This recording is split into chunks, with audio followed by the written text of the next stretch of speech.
మేము డిమాండ్ చేస్తున్నాం. అంటే పోవడం అంటే ఎలా పోతుంది? పోవడం అంటే ఇప్పుడు మనకి దూలు దుప్పారం అన్ని కప్పేస్తున్నాయి కదండి.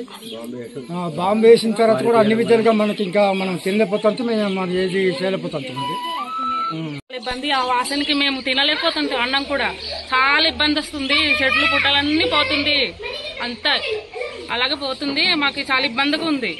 ఈ వాసన వస్తే మేము అన్నం కూడా ముట్టుకోలేదు, అలాంటి వాసన వస్తుంది బాంబేస్తే.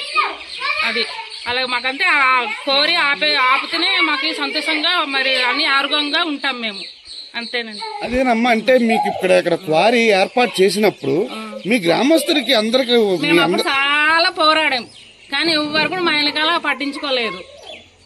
పెద్దలు చిన్నలు కూడా పోరాడాం, కానీ మా వెనకాల పై అధికారులు ఎవరు కూడా రాలేదు. మరి ఇప్పుడు ఫైనల్ ఏమనుకుంటున్నారు మీరు? ఇప్పుడు కోరి ఆపదే చాలా అంటున్నారు. బాబురావు, మాది కొత్త వలస గ్రామము. మాకు క్వారీ అంటే ఇవి చేస్తాం అది చేస్తామంటే మంచినీళ్ళు పెడతాము ఇవన్నీ చేస్తాము అనేసి అధికారులు వచ్చేసి ఏదో మమ్మల్ని కన్విన్స్ చేసి చెప్పారు, కానీ అవన్నీ ఏమీ జరగలేదు. ఇప్పుడేమో లైన్గా నైట్ అయితే సరే 7 గంటల టైంలో బాంబులు వేస్తున్నారు చాలా విపరీతంగా.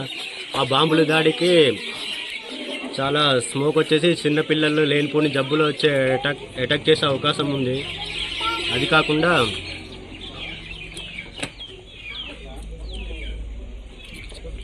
మాకు చాలా నష్టాలు జరిగే అవకాశం ఉంది. అలాగే పశువులకి దారి ఇస్తామన్నారు, ఆ దారి ఇచ్చేది కూడా చేయలేదు. మాకు చాలా లేనిపోని టెక్నాలజీ చెప్పేసి స్ప్రింక్లర్లు వాడతామనేసి మాకు తెలియని టెక్నాలజీసే చెప్పారు, కానీ అవి కూడా చేయలేదు. వారి మాత్రం జనాలకి ఏదో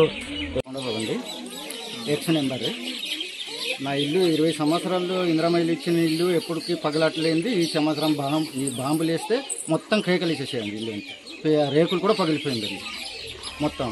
మాకు దానివల్ల మాకు కోరి ఆపితేనే కానీ మాకు ఆపకపోతే మా పిల్లల భవిష్యత్ అంతా నష్టపోయే వాళ్ళు ఏంటి. మాకు కోరి ఆపితేనే కానీ మేము ఆపకపోతే మాత్రం మేము పై అధికారి దగ్గర కూడా వెళ్తాం. మేము దానికి ఉద్యమం చేస్తాం, పోరాడతాం. అది ఓకే.